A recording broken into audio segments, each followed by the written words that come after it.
Hi. Hi. Mark's never been to South by Southwest before. Have you been to Austin before? No, I've never been to Austin, first time. So we're delighted that he's alighted today. I don't know if anyone of you are part of his 700,000 plus followers on Instagram, but if you are, you knew that he arrived yesterday in a fuchsia mink. Very Cameron baby fat from a different time. Thank you so much for coming. Thank you. And I think to start, I'd like to start by talking about the show that we just saw part of. That was Mark's fall show for 2017 that was shown on February 16th in New York at the Armory Uptown.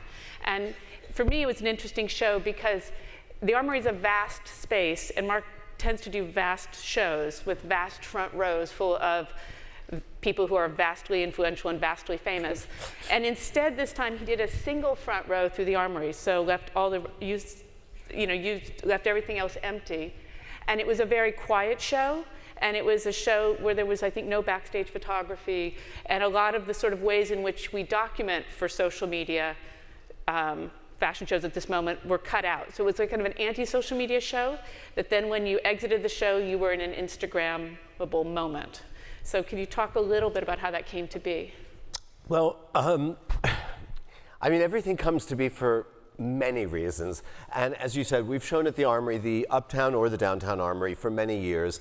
And normally the shows involve a very elaborate set. I work with Stefan Beckman, and we create, my attitude about the show is that it is a show, and therefore almost a theatrical experience. And I, being a theater lover, I mean, I do go to the theater, and I grew up in New York City going to the theater.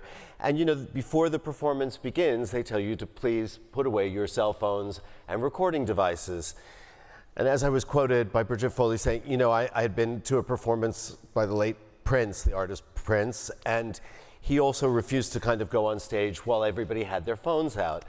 And anyway, so thinking about the show and the set and everything that we had always done, and then having done this interview with Bridget Foley and talking about the state of fashion and New York Fashion Week and all this kind of stuff, I had been thinking and continue to think about like the show and what it meant to me and that particular collection and what we were showing and how to, in some way, how to control that experience and what people saw or what people's focus was. And what I wanted them to focus on was the clothes. So we did, I talked to Stefan about the set, and I said I wanted absolutely no set. And I wanted no runway, no flooring, no nothing. I wanted no lighting within the Armory. I wanted absolutely nothing. I felt like whatever light there was within the Armory was sufficient light to see the clothes. And I felt that if there were the Armory runs from Lexington Avenue to Park Avenue, so it's a full city block. And I felt if the girls walked in from the Lexington Avenue entrance all the way through to Park Avenue, it's a real long walk. And then I felt that if they left the Armory, if they continued to walk and everybody was on each side of them, they would see the clothes as they passed by, and it would be an intimate kind of experience. And then, so in thinking about this, I felt like I really wanted to, I can't obviously force people not to use their phone and refrain from taking pictures, but I wanted to politely suggest that if they could please put away their phones and watch the show or watch the collection pass them by, that is the way I would prefer them to meet me halfway in this experience. And so that's what we did, and I think most people were willing to do that. So instead of having people holding up iPads and iPhones throughout this show or just taking pictures of celebrities in the row opposite them, everybody actually watched the clothes pass by. And as they left the Armory, I had designed with Stefan these walls of 12-foot tall speakers that stretched the whole block, and I had positioned all the girls to pose so that the audience, as they left, would see the girls and hear music for the first time And ultimately, they would be seeing the clothes in the environment in which I felt they'd look the most beautiful, which was daylight and against a New York City background, or backdrop. So that the city was really the set and the clothes were in a context. Then, in terms of when I started thinking about that, I thought, well, how can I take this even further?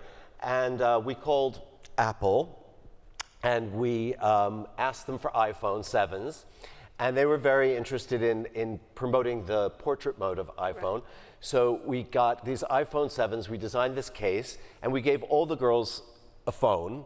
And we said, well, since we've taken away or asked everyone to refrain from using the phones, why don't you photograph the audience? And let's see how much diversity there is in the audience and how much fashion there is in real life, meaning the real life crowd of the fashion world, which was the editors and the people who attend the shows. So it was me poking back a little bit, and it was me sort of making this sort of Black Mirror-like commentary on everybody sort of record. Somebody obviously has seen Black Mirror. So it was a combination of all those things. And sorry, I give very long-winded answers because basically I arrive at everything because of a million different stimulations and thoughts, yeah. So. But it's completely, it's without a question, the digital changes that have occurred have completely changed the way you show your collections now, and the vast number of people who can see your collections and experience your collections. And what do you do with all that content? So if the models are recording the editors, where does that go? How do you tell that story? That was, things, again, all of these thoughts, as I'm working on the collection and with my team, and as we were beginning the discussion about the set, the environment, the show space, et cetera, the music or the no music in this case, all of these things started coming up. And then one idea, like I said, led to another. I was trying to give, the sort of scope of how this idea developed.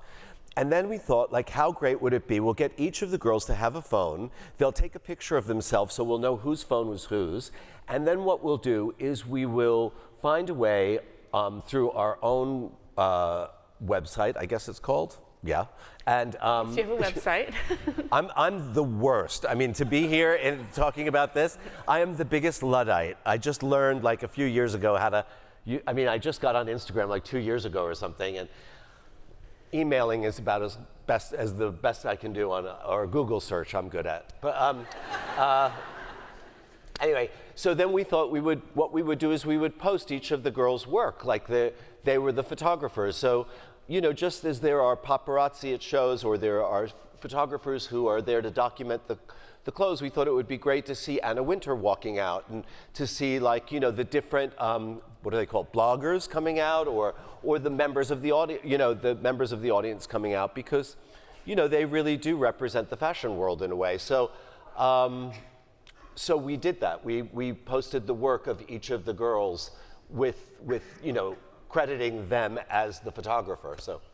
And does it, now that, as you're designing a show of this sort, and as you're making all these decisions about music or new music and the like, does it change the way you design the clothes? Do you think your design process has changed? To me, no, the design, my process is really the same. The only thing is, like I said, and this gets a little esoteric or maybe hard to articulate exactly, is that everything influences us. A collection, although we live in when I say we, I'm not referring to myself, I mean me and my team, but we live in our little bubble of work for this period of time that we're working on the show, but it's still, we are sponges for everything that we feel and see and read and hear.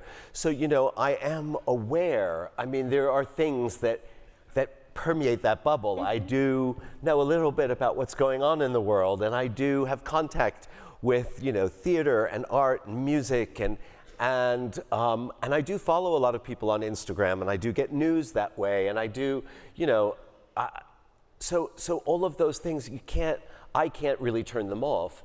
And so although I don't think I'm really designing for social media, it's kind of like I see things in the morning when I'm having coffee, and they might either subliminally or subconsciously become an influence, or they may very literally become an influence. You know, I might see an invitation from a nightclub in the 80s that a friend of mine's posted in London, and it's like, oh wow, that would make a great t-shirt, which might not have been my thinking, you know, the day before, but because it came up that morning on social media, and I'm going to work in an hour, you know, it stimulates you.